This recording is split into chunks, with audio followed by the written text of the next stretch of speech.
let you know that Cars 3 is no perfect movie.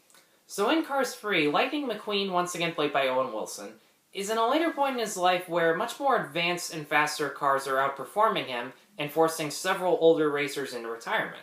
And when an accident nearly ends his career, he goes on a road trip with a young racing trainer named Cruz, played by Cristela Alonzo, to visit the racetracks that his mentor Doc Hudson was remembered for the most, and to reflect back on how Doc succeeded in racing and how Lightning can learn from that and improve his skills.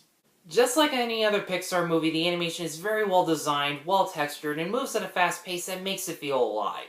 The designs of the cars are so detailed, ranging from the windows as their eyes, just to the light that always reflects off of their bodies, and the backgrounds ranging from the landscapes and the buildings look so photorealistic in my opinion that if you took out all the talking cars, you could trick the audience into believing that what they're seeing was actually real.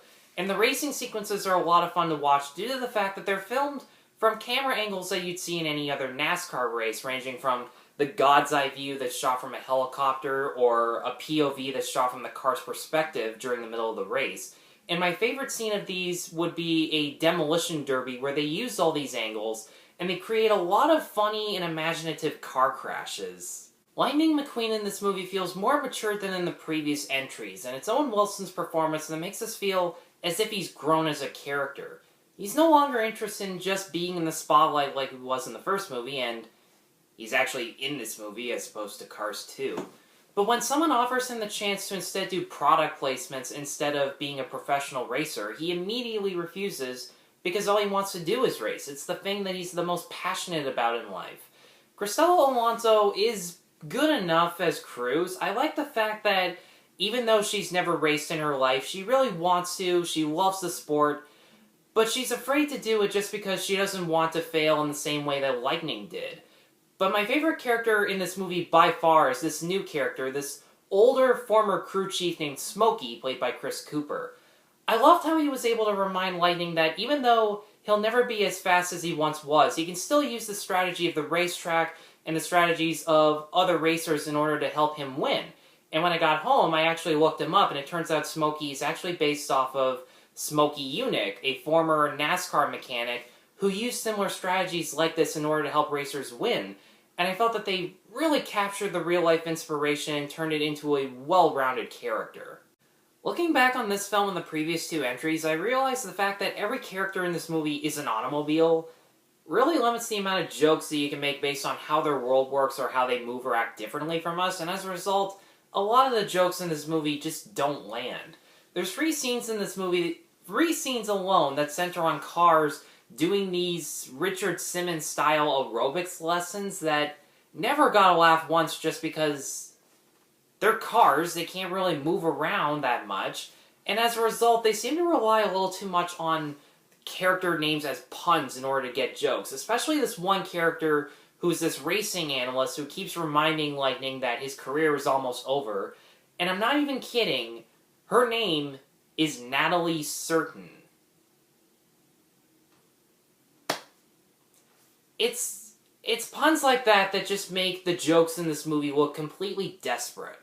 But my biggest problem with the movie is that, like most bad kids movies, they feel the need to explain the entire plot and the characters' thoughts and feelings to the audience through expository dialogue as if they're completely stupid. There's one scene where Lightning watches an old home movie about what made Doc retire. It could have been told visually, no sound, no dialogue, just Lightning watching the home video and watching his reactions to it. You could have gotten a ton of emotion to it. But instead, there's a racing announcer in the video who is narrating everything that happens on screen, and then as soon as another character walks in after the movie's over, Lightning tells her exactly what he just saw, what we just saw, and what we just heard. And a lot of people just tell me that this is for kids, that's their way of justifying all the exposition in this movie.